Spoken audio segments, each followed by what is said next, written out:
Բարև բոլորին, հուսամ լավ եք։ Այսօր ուզում եմ խոսել մի թեմայի վերաբերյալ, որի շուրջ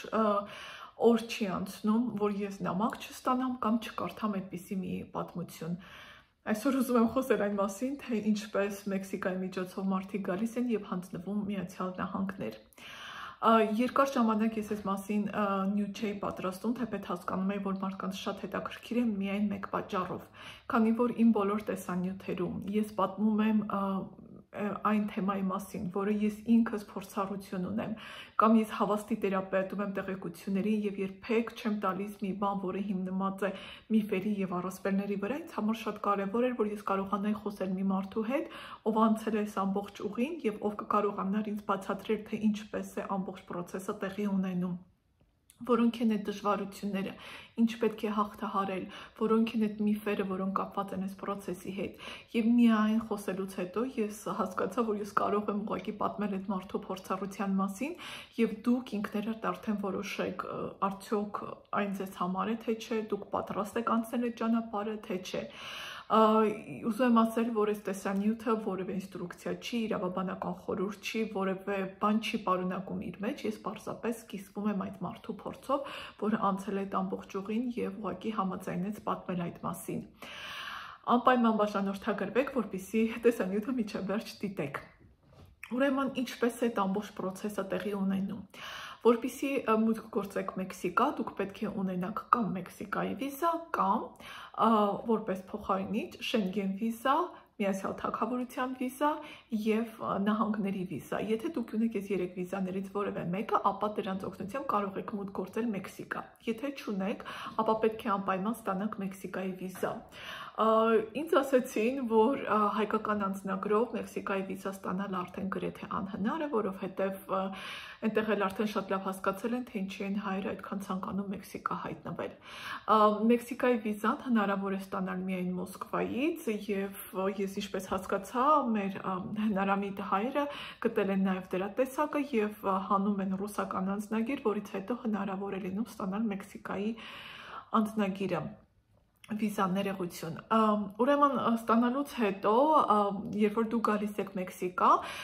պետք է կարողանաք այստեղի սահմանապահներին ապացուցեք, որ դուք գալիս եք Մեքսիկա հանգստանալու համար եւ ձեր միակ նպատակն է բացահայտել Մեքսիկան։ Ինչու է այդպես, որովհետեւ Մեքսիկայի սահմանապահներն էլ արդեն շատ լավ գիտեն այս ամեն ինչի մասին եւ չափազանց խիստ են։ Դեռ ավելին, Մեքսիկայի սահմանապահները աշխատում են ԱՄՆ-ի սահմանապահների հետ եւ կարող են ստանալ ինֆորմացիա ցանկացած ուղևորի մասին, ովքեր որ երբևէ դիմել են ԱՄՆ վիզայի, որովհետև արդեն դուք սիստեմայում կաք եւ ձեր մասին տեղեկությունը պահպանվում է։ Իմ այդ ծանոթը պատմեց, որ երբ իրենք եկել էին Մեքսիկա, դեռ ուրեմն ինքնաթիռում, երբ որ դուրս էին գալիս, արդեն սահմանապահները գիտեին իրենց մասին եւ սահմանին արդեն սկսել էին հարցերը տալ, թե ինչու են գնում, որտեղ են մնալու, դեռ ավելին իրենց ձեռքում ունեին ամբողջ պատմությունը, երբևէ դիմել են արդյոք դեսպանատուն, թե ոչ, մերժվել են, թե ոչ, եթե մերժվել են, ապա ինչու են մերժվել, գնում են Մեքսիկա ինչի համար, դեռ ավելին պատմեց, որ սահմանապահները իրենց իրավունք են վերապահում բացելու ձեր ճամպրուկները, ստուգելու, հարցնելու ինչու ունես ուրեմն տաք հագուստ, ինչու չունես ամառային հագուստ եւ այլն նման հարցեր, այսինքն ստուգում են ամեն ինչ, որը կարող է թույլ տալ ինչ որ այսպես կասկած, որ դուք գնալու եք հանձնվեք։ Եվ այդ ամեն ինչը ասեց, որ տեղի է ունենում շատ կոպիտ, շատ այդպես ոչ քաղաքավարի տոնով։ Շատ կարևոր է այստեղ, որպեսզի չկորցնեք ձեզ եւ համապատասխան կերպով ձեզ պահեք, որովհետեւ իրենց ուղղակի առիթ է պետք, որպեսզի իրենք ձեզ հետդարձ ուղարկեն, որտեղից որ եկել եք եւ ընդհանրապես ազատվեն այդ գլխացավից։ Դրա համար շատ կարևոր է, որպեսզի կարողանաք պահպանեք ձեր ինքնատիրապետումը։ Նաեւ ասեց, որ իրենք այնտեղ առաջարկեցին բազմաթիվ թղթեր ստորագրել, որոնք իսպաներեն լեզվով են, եւ քանի որ իրենք չէին տիրապետում իսպաներենին, ուղղակի հրաժարվեցին այդ թղթերը ստորագրելուց, բայց կարծեմ ասվում էր, որ այդ թղթերից նշանակում են, որ այո, ես գալիս եմ հանձնվեմ, եւ այո, ես իմ հայրենիք չեմ ուզում վերադառնալ, բայց իրենք բացառապես հրաժարվել են այդ թղթերից ստորագրել, որովհետեւ լեզուն չեն հասկացել։ Ինչևից է, այդպես մի քանի ժամ սահմանին անցկացնելուց հետո Մեքսիկայի սահմանապահները որոշեցին, որ չէ, այս մարդիկ իսկապես գնում են հանգստանալու եւ թողեցին մուտք երկիր։ Ասաց, որ իրականում շատ շատերին պարզապես հետ են ուղարկում դեռ Մեքսիկայի սահմանից, եթե մի փոքր կասկածի տեղիք է տրվում, որ դուք գալիս եք ոչ թե հանգստանալու, այլ գնալու եւ հանձնվելու։ Այսինքն ձեր փորձությունները սկսվելու են հենց արդեն Մեքսիկայի սահմանից։ Այնուհետև, ինչպես ինձ պատմեց, այդ Մեքսիկայում արդեն դուք պետք է ունենաք որևէ մեկին, ով ձեզ կօգնի հասնելու սահման։ Կա մի քանի սահմաններ Մեքսիկայից դեպի ԱՄՆ, եւ դա էլ է շատ կարևոր հասկանալ, թե կոնկրետ որ սահմանից եք դուք ուզում հանձնվել ԱՄՆ, որովհետեւ կա սահման, որը շատ մեծ հերթեր են սահմանը անցնելու համար եւ կան սահման, որոնք այդքան հերթ չունեն եւ այնտեղ առավելապես հնարավոր է անցնել։ Իրենք գնացել են այդպիսի սահմաններից մեկը եւ այնտեղից անցել եւ արդեն երբ որ ԱՄՆ-ում էին հանձնվել են տեղի ուրեմն սահմանապահներին։ Շատ հաճախ սահմանապահները, ում որ դուք հանձնվում եք, չունեն քաղաքավարության ամենաբարձր ուրեմն կանոնները, չեն հետևում դրանց եւ կարող են ձեր հետ խոցել շատ կոպիտ, ձեր իրերը փորփրել, տալ հարցեր, բազմաթիվ, որոնց ակնկալում են պատասխաններ եւ դեռ ավելին իրենք ունեն ողջ լիազորությունները այդտեղից անմիջապես ձեզ հետ ուղարկելու, այսինքն այդտեղ էլ պետք է դուք շատ հստակ ինքնատիրապետում ունենաք, կարողանաք ասել ինչ եք ուզում, ինչն է ձեր պատճառը եւ ձեր ձեռքի տակ արդեն ունենաք ձեր кейսը, թե ինչն է պատճառը, որ դուք չեք կարող ձեր երկրում ապրել, այլ ուրեմն գալիս եք հանձնվելու Մեքսիկա։ Այնուհետև դրանից հետո, եթե ամեն ինչ լավ է ստացվում, լավ ճակերտների մեջ, դուք անցնում եք սահմանը եւ ձեզ տալիս են քաղաքական ապաստան, ձեզ ուղարկում են ուրեմն բանդ, կոչվում է այստեղ detention center, բայց դրանք իրական բանտեր են։ Կա բանդի երկու տեսակ ԱՄՆ-ում, բանդ, որը պետական է, պետական միջոցներից է հովանավորվում եւ բանդ, որը սեփական կառավարման ներքո է։ Եվ այստեղ էլ շատ մեծ հարց է, թե որ տեսակի բանտում դուք կհայտնվեք։ Ինչպես ինձ պատմեցին, շատ ավելի լավ պայմաններ կան այսպես կոչված պետական բանտերում, քան սեփական, որովհետև պետական բանտերում շատ ավելի շահագրգռված են, որպեսզի մարդկանց շուտ բաց թողնեն, ավելի լավ վերաբերմունք կա եւ պայմանները, եթե կարելի ասել լավ, ավելի լավ են։ Մինչդեռ սեփական կառավարման բանտերում, կոմերցիոն կառավարման բանտերում պայմանները անհամեմատ ավելի վատ են։ Իմ տանոթությունում հետ ես խոսում էի, ինքը սկզբից հայտնվել էր պետական բանտում, այնուհետև այնտեղ մնալուց հետո իրեն տեղափոխել էին սեփական կառավարման բանտ եւ այնտեղ պայմանները անհամեմատ ավելի վատ են եղել։ Երբ որ ասում եմ բանտ, դուք պետք է պատկերացնեք բանտ, որովհետև դա իրական բանտ է, այդտեղ վերցնում են ձեզնից ձեր հագուստը, ձեր իրերը, դուք իրավունք չունեք դուրս գաք, ներս գաք, ամեն ժամով է, մնում եք մի սենյակում 100 մարդու հետ, չկան ձեր սահմանները, դա ընդհանուր տարածք է, ձեր ողջ գործողությունը տեղի է ունենում ընդհանուր տարածքում, այնտեղ ձեզ տալիս են սնունդ, որը չեմ կարծում, որ լավ սնունդ է, եւ մի խոսքով դուք պատկերացրեք բանտ եւ պատկերացրեք ձեր կյանքը այնտեղ, ես չեմ ուզում այսպես շատ վատ գույներով տալ, բայց դա բանտ է եւ այնտեղ դուք մնալու եք մինչեւ ձեր դատական process-ը եւ այնուհետեւ ձեր ճակատագրի որոշումը։ Ուրեմն բանտում դուք կարող եք մնալ մինչեւ 6 ամիս։ Այնուհետև դրանից հետո դուք գրավով կարող եք դուրս գալ, եթե դատավորը այդպես որոշում է։ Գրավը լինում է $1000-ից մինչև անսահմանություն։ Դուք եթե գրավը տալիս եք, դուրս եք գալիս, ձեր դատին արդեն սպասում եք դրսում։ Եթե չունեք գումար եւ չեք կարող ձեր գրավը տալ, ապա պետք է արդեն այդ բանտում սպասեք մինչև ձեր դատը կլինի եւ ըստ այդմ կորոշվի ձեր ճակատագիրը։ Ինձ ասաց, որ այնտեղ մի մարդ կար, որը արդեն մոտ 2 տարի բանտում սպասում էր իր դատին եւ վճռին։ Ինչ պայմաններով են որոշում թողնել մարդուն շուտ դուրս, թե չթողնել։ Եթե կարողանում ես ապացուցել, որ քո кейսը իրապես է, որ դու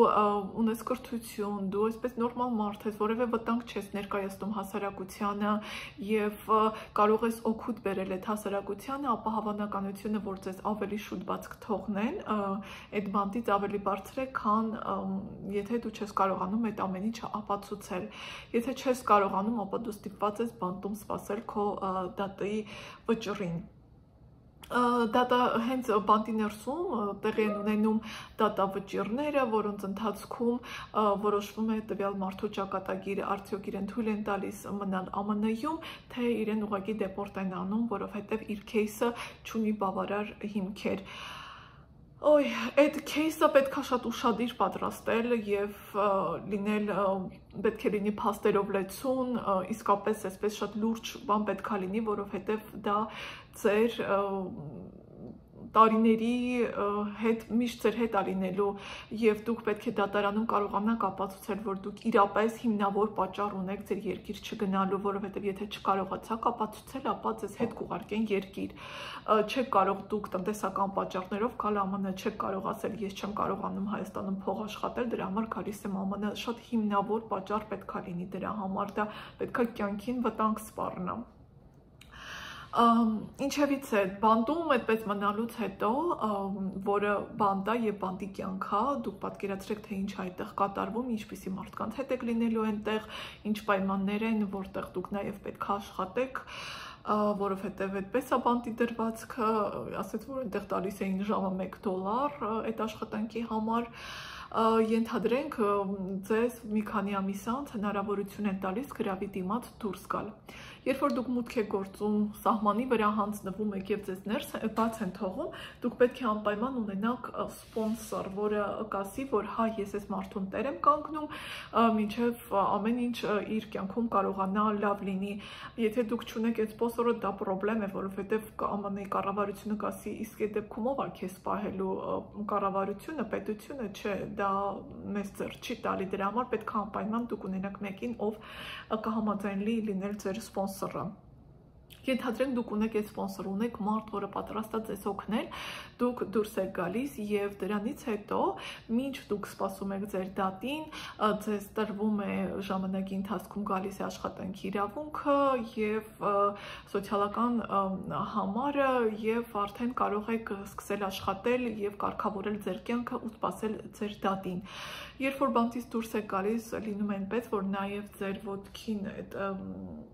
հագցնում են այդ սարքը, որ հնարավորություն է տալիս ձեզ լինել միայն որոշակի ռադիուսի տարածքում դուրս չգալ, այսինքն հնարավորություն է տալիս, որ մարդկանց հետևեն ձեզ, բայց դա պարտադիր չի, երբեմն դա նաև չեն անում, եթե դուք կարողանում եք ապացուցել, որ դուք անգամ վստահել եք, որ դրա կարիքը չկա։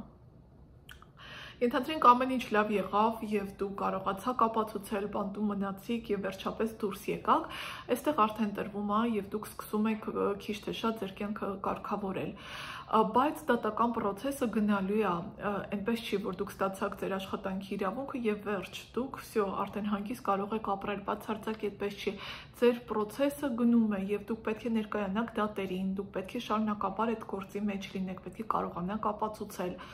Ինչը ենթադրում է, որ դուք պետք է ունեք նաև իրավաբան, իսկ իրավաբանը այստեղ բավականին թանկ հաճույք է, շատ թանկ հաճույք է, եւ բնականաբար դուք պետք է հաշվարկեք, որ դուք այդ բոլոր ծախսերը անպայման անելու եք, անպայման։ Դատը տևում է տարիներ, ու երբ որ ես ասում եմ տարիներ, դուք այդպես ձեր աչքի առաջ ունեցեք մի 5-6 տարի։ Ենթադրենք տևեց այդքան եւ ձեր բախտը բերեց եւ ձեր գործը հաստատվեց եւ դուք վերջապես ստացաք ձեր green card-ը։ Ես շնորհավորում եմ ձեզ, վերջապես ձեր ցանկությունը կատարվեց։ Կարող եք հանգիստ շունչ քաշել եւ շարունակել ապրել ու արդեն ձեր աշխատանքով զբաղվել։ Եթե դատարանը ձեզ մերժեց, դուք հնարավորություն ունեք վիճարկելու ու այդ վիճարկման process-ի արդյունքում դուք ամեն ինչ նորից եք սկսելու։ Դա եւս տարիներ ու աշխատանք ու այդպես լինում է, որ այստեղ մարդիկ ապրում են 10-15 անգամ 20 տարի եւ իրենք անընդմեջ դատական process-ների մեջ են։ Ես չեմ պատկերացնում մարդիկ ոնց են ապրում, այդպես անկեղծ եմ ասում։ Եվ դուք անընդհատ այդ process-ի մեջ եք։ մի կարևոր բան, երբ որ դուք գալիս եք ու հանձնվում եք եւ սկսում այս դատական քաշքշուկը ձեր կյանքում, դուք չեք կարող հետ գնալ երբևէ Հայաստան, դուք չեք կարող ԱՄՆ-ից անգամ դուրս գալ, որովհետեւ այն պահին, երբ որ դուք դուրս եկաք, կասեն, էլ որ նախնդիրը նշանակում է ձեր կյանքին որևէ վտանգ չի սպառնում, այսինքն դուք այստեղ մնալու եք այնքան, մինչև դուք ստանաք ձեր գրին քարտը եւ քաղաքացիությունը, դա հասկանում եք, թե ինչքան երկար տարիներ կարող է տևել, եւ դրա համար, երբ որ ընտանիքից մի հոգի գալիս է, թողնում է իր ընտանիքը եւ գալիս է, ես ուղղակի չգիտեմ ինչ ասեմ, որովհետեւ այդ մարդիկ ուղղակի չեն հասկանում, որ իրենք այլևս իրենց երեխաներին չեն տեսնելու ամենակիչը 10-12 տարի, լավագույն դեպքում, ու այդ պետք է հասկանալ, երբ որ դա արվում է, այդ այնպիսի բան է, դուք պետք է պատրաստ լինեք, որ ոչ միայն զրկանքներ եք այստեղ կրելու, ես այն ամեն ինչ, որ ձեզ պատմեցի, ես պատմեցի շատ այդպես քնքուշ ձևով, իրականում դա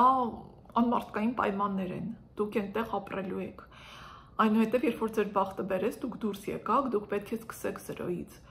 Աստված տա դուք լեզու իմանաք, ես շատ ուրախ կլինեմ, այդ դեպքում գոնե մի հարցը լուծված կլինի, եթե լեզու չգիտեք, ես չեմ պատկերացնում ինչ աշխատանք եք գտնելու, ինչ գումար եք վաստակելու, ինչ եք անելու, որ կարողանաք այդ պայմաններում ապրեք, ու հետո ձեր վաստակածի մեծ մասը տալու եք իրավաբանին, տուն վարձել, աշխատել, այստեղ ամեն ինչ ահավոր թանկ է, ու դրա հետ միաժամանակ դուք ձեր ընտանիքը չեք տեսնելու, ձեր երեխաները մեծանալու են ու դուք չեք տեսնելու, ես չգիտեմ ինչ ասեմ, ինձ երբ հարցնում են, արդյոք անել այսպիսի բան, ես միակ պատասխանս եղել է ոչ, երբեք, ես միշտ մարդկանց քաջալերում եմ, անում եմ ամեն ինչ, այս տեսանյութերի ամբողջ նպատակն էլ դրանում է, այսպես բարեգործություն եմ կողմից, որ երբ որ գալիս եք, եկեք միայն օրինական, անօրինական ճանապարհով Ամերիկա մի եկեք, ձեր կյանքը բարդանում է, ձեր կյանքը դժվարանում է,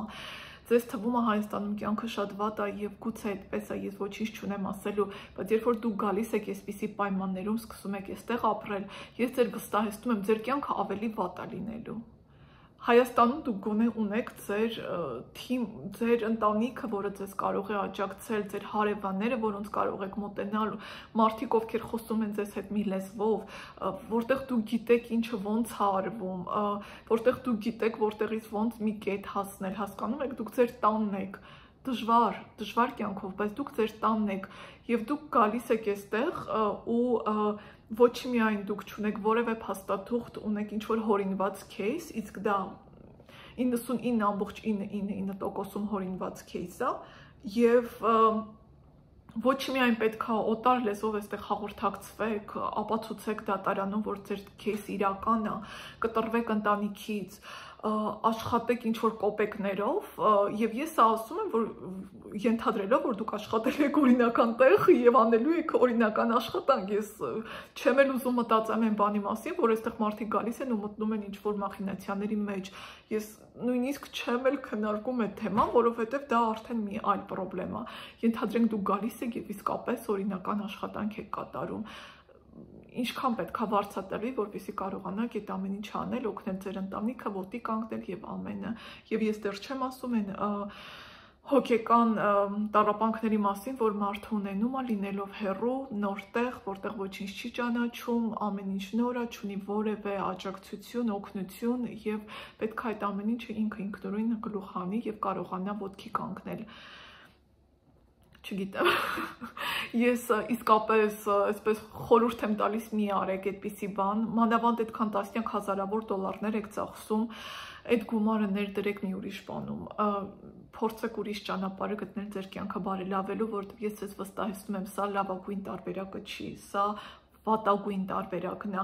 փորձեք օրինական ճանապարհով գալ, գտեք հնարավորություն օրինական ճանապարհով գալու, եթե դուք ունեք այդքան գումար, որ տալիս եք հասնում եք Մեքսիկա, եկեք սովորեք, չգիտեմ էլ ինչ ասեմ, բայց չգիտեմ, ես այդ իմ ծանոթին էլ էի հարցնում ասելով, որ այ դու ես ամբողջ ճանապարհը անցար, ես ամեն ինչի միջով անցել ես, փառք Աստծո, քո մոտ հիմա ամեն ինչ լավ է, ինչ խորհուրդ կտաս, ասեց, որ երբեք չանել նման բան, եւ եթե ինքը փոքր-ինչ գիտակցեր, թե ինչ դժվարություններ են իրեն սպասում, որովհետեւ ինքը չէր իմանում այդ ամեն ինչի մասին, ասեց, որ ես երբեք դա չէի անի, երբեք դրա համար ու ինձ էլ ասեց, որ անպայման սա ասեմ, որ մի արեք այդպիսի բան։ Բայց իհարկե որոշումը ձերն է, ինձ կթվա ես հիմա այսպես ասում եմ, որովհետև ինձ հեշտ այսպես ասելու, ես լավ չեմ հասկանում ձեր որոշումն է իհարկե, որ ինչ պետք է անեք, բայց ինձ հասնում էր, որովհետև ես զգում եի, որ սա իմ պարտքն է ձեզ բացատրել, որ սա շատ դժվարին պրոցես է, սա շատ ծախսատար է, սա լիքը զրկանքներ ունի իր մեջ, եւ ես դեռ չեմ խոսում, թե ինչքան հոգեկան տառապանքներ է ձեզ պատճառելու այս ամեն ինչը։ Ամեն դեպքում իհարկե վերջնական որոշումը ձերն է լինելու, բայց խնդրում եմ որոշումը կայացնելուց առաջ անպայման մտածեք այդ մասին մի քանի անգամ։ Ռիսկերը անպայման հաշվարկեք, որովհետև եթե չեղավ, ձեզ դեպորտ են անելու Հայաստան ու ամեն ինչ դուք ձեր տուն արդեն վաճառել եք։ Մի խոսքով ամենալավն եմ ձեզ ցանկանում, հուսամ ամեն ինչ լավ կլինի եւ կլինի այնպես, ինչպես դուք եք ուզում, եթե անգամ որոշում եք դիմել այս ճանապարհին, չնայած ես խրախուսում եմ չանել, ամեն դեպքում ձեզ հաջողություն եմ մաղթում։ Կհանդիպենք մի շաբաթ, ուզամ ձեզ հետաքրքիր էր եւ գրեք կոմենտներում, թե ինչ եք կարծում այս ամենի մասին։ Կհանդիպենք։